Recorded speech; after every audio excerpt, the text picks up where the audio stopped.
Jose Rizal founded the La Liga Filipina in the house of Doroteo Junco in Tondo, Manila. The civic organization was formed not for the purpose of independence, but for mutual aid and protection of its members, and the fostering of a more united spirit among Filipinos.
But 4 days after he founded that organization, he was arrested by the Spanish authorities on 4 grounds.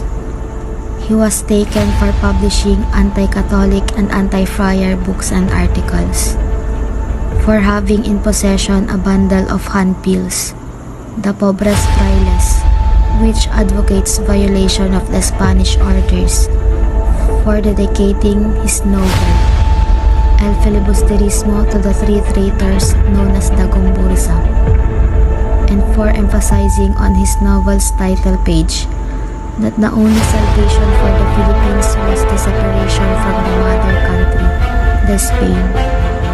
And lastly, he was arrested for simply criticizing the religion and aiming for its exclusion from the Filipino culture.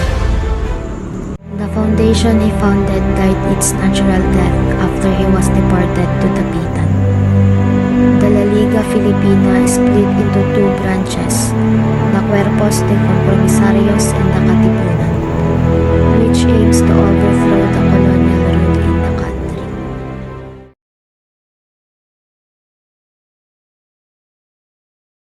Rizal was banished to Dapitan for 4 years by the Spanish government, because Dapitan, like the adjoining town of Dipolog, was a Jesuit mission. The Jesuits intended to persuade this Ateneo alumni to renounce his separatist and subversive beliefs, as well as his shipwreck of faith. He was held incommunicado, unable to converse, from the day of his arrest until July 14, 1892. Shortly after that, Rizal was brought abroad to ship Cebu at 1 a.m. on July 15, 1892. The steamboat set off from Manila heading for Dapitan. They arrived at Dapitan at 7 in the evening on July 17, 1892 with Captain Delgas, the ship's commander, turning over Rizal to the governor of Dapitan, Captain Ricardo Carcinero.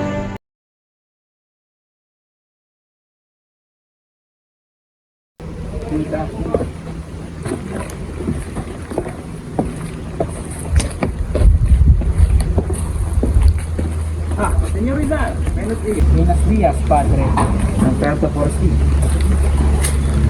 Ano ba ang may paglilingkod mo sa akin, Padre? Balita ko, tumitiwalag ka sa Katoliko. Puede que sea por respeto, pero es cierto que tú, español, solo estás utilizando la sagrada religión para tu propio bien. Eso no es verdad, hijo. Ven al Señor y tu alma será sanada. Ve a decir tonterías. Lo que estoy diciendo no es una tontería. Es cierto que estás abusando de la gente usando el nombre de Dios. Y tú te salva al Señor, hijo. Tonterías po to te supere.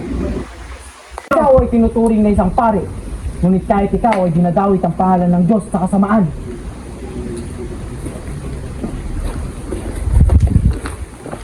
Rizal experienced an ideal life at Dapitan, full of accomplishments and beautiful in calm. He constructed his house on the beach, surrounded by a fruit tree garden. He also maintained a residence for his schoolboys and an institution for the sick. Never before had an exil's life in remote Dapitan been so active. He devoted all of his spare time to the practice of medicine, his artistic, literary, educational, linguistic, and scientific pursuits, his agricultural and business activities, certain civic projects, and his extensive correspondence with Blumentritt. He provided free medicine to his patients. Most of them were underprivileged. The most important patient he had was his mother. He constructed waterworks in Dapitan by applying his engineering knowledge. Through his knowledge, he succeeded in providing a good water system in the province.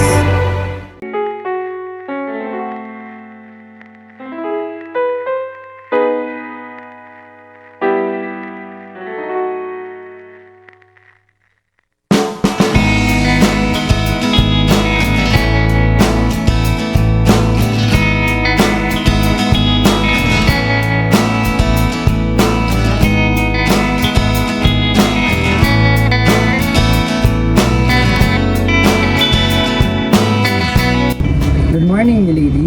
I heard from your friend Manuela that you are looking for a doctor that can cure your father's eye. Good morning, sir. It is true that I'm looking for a doctor. Do you have anyone in mind? Yes, milady. I have a friend, a doctor, and I believe on his skills that he can cure your father's eye. I would like to meet him. Sure, milady.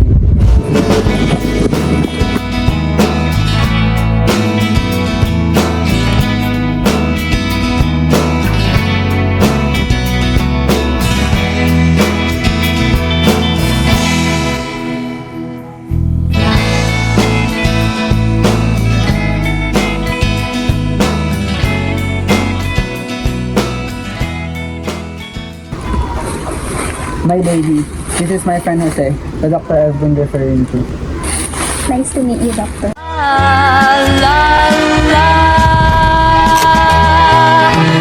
Ano na lang ang sasabihin ko sa'yo. Ang pag-ibig kong ito'y di magbabago. Kahit malayo ka sa piling ko.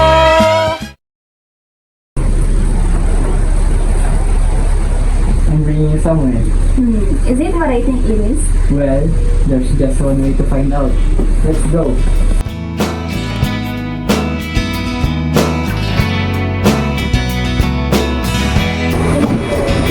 Padre?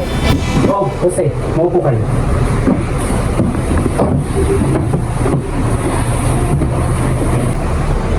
Padre, narito kami upang makipag-usap sana na ipakasal kaming dalawa ng aking minamahal.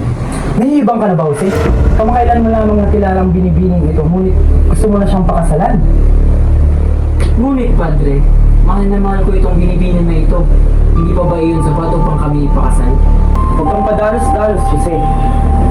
Ikaw ay masyadong nadadala sa iyong damdamin at nakakalimutan mong pag-isipan ng iyong mga kinikilos. Padre, pakiusap. Kasal mo na kaming dalawa. Hindi pwedeng kasal ko kayo ng gano'n lamang. Kasi kailangan kong sulatan ang bishop ng Cebu at magtitiyak kung hindi rin papayag sa desisyon mo. Is there something wrong? Makakaalis na kayo. Is there something wrong, my love? I can tell that the priest didn't want to marry us. Or not, my love. Other people's opinion doesn't matter. I love you and you love me. It's the only thing that matters. I love you, Jose. I love you too, my love. Nothing can break us apart. My love, do not exhaust yourself. Have you forgotten that you are pregnant? Jose, don't worry about me. Jose, Are you okay? Jose, Jose, it hurts. Manang! Jose! Jose, ano yun? Naku, manganak na ako si Josephine. Ngunit paano nangyari yun? Isang buwan pa lamang ang kanyang dinadala. Mukhang masaya ng kanyang pagbubuntis. Ihanda ang kagamitan. Jose, si Josephine, dinudugo na.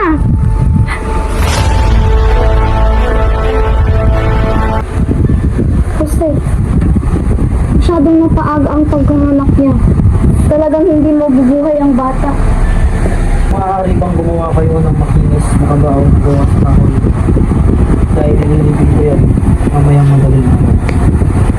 Masusunod, Jose.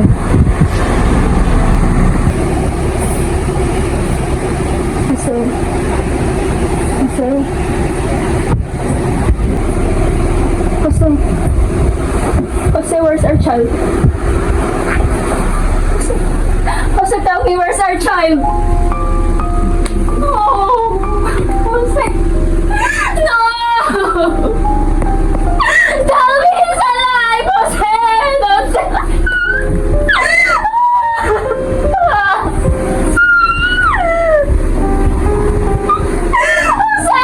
Jose, tell me he's alive!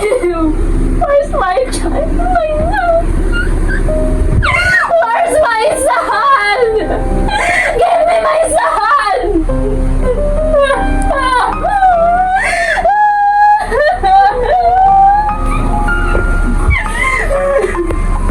Let's go see our child.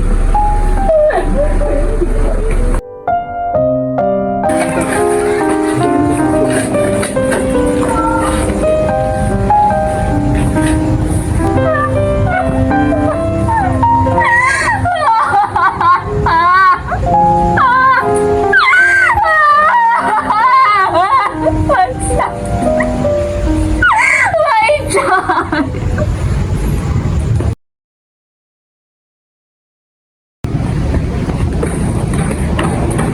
Alam mo ba kasi Remo, nang ipaglilingkod ko? Opo, kapiyo.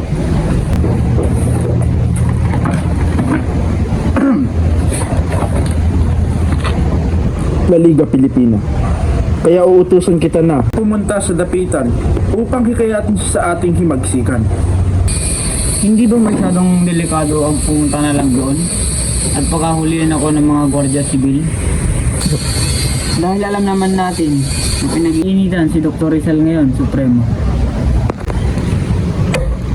Kaya magtatawag ka ng iyong kasama upang hindi ka mahuli ng mga Espanyol at ikay makalusot. At magdoble ingat ka rin, baka mahuli ka nila. Pwede naman iyon, Supremo. Di bale, meron naman akong pasyente na pwede akong samahan sa dapitan. Iyon ay si Raimundo Mata, ang bulag kong pasyente. Sige, mag-iingat ka. Salamat, Supremo.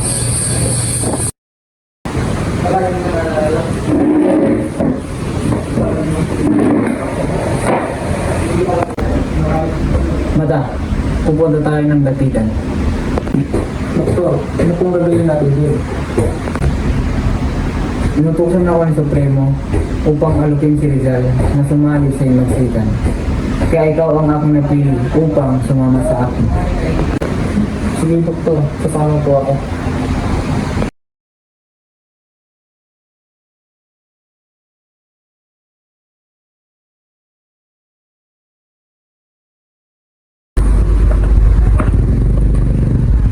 Ano ang may paglilingkod ko sa iyo, Dr. Valenzuela?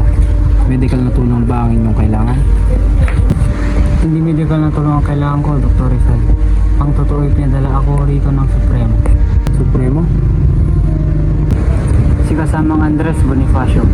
Gusto niya kayong sumama sa isang malakihang pag-aalsa na magaganap sa iba't ibang panig ng bansa. Pag-aalsa na magaganap sa iba't ibang panig ng bansa. Kayo at ang inyong mga sinulat ang nagbigay lakas sa imagsikan, Dr. Rizal. Kayong nagsilbing gatong sa mga namamatay na sanang apoy sa aming pagtitunggal. Hindi pa tayo handa. Ano ang magagawa ng inyong mga golok sa mga baril at kanyon ng mga Kastila? Kung dadanak din lang naman ng dugo, tiyakin muna natin na may laban tayo. Kailan tayo magiging handa? Kung patay na tayo? Ipagpahumin niyo, Dr. Rizal. Pero kailangan namin kayo. Sumama na kayo. Maaari namin kayong itakas dito. Nakapagbitiw ako ng salita na hindi ako tatakas. Dr. Rizal, Dr. Valenzuela, wala akong balak sumali sa revolusyon.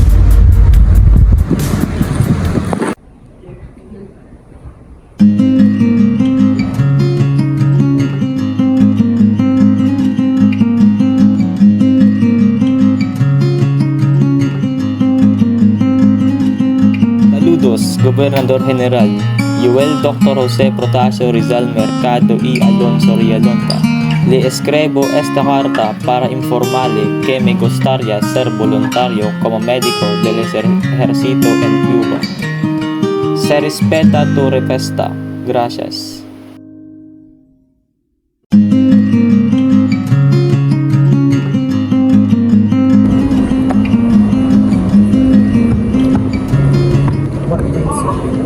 Mr. Governor General, I want to talk to you.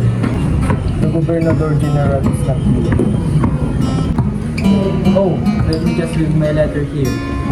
Send my regards to you. Thank you.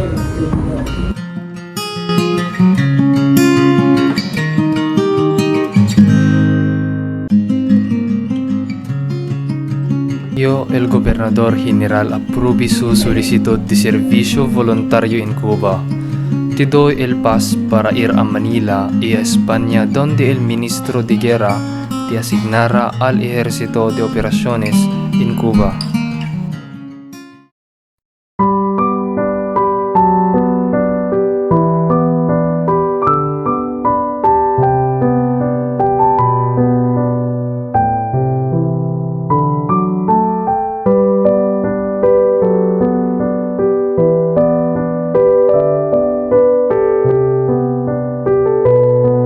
At midnight of July 31, 1896, Jose Rizal left the Pitan on board the steamer España, together with Narcisa, Josephine, Angelica, 3 nephews, and 6 of his students. Many were saddened as the adopted son of the Pitan left.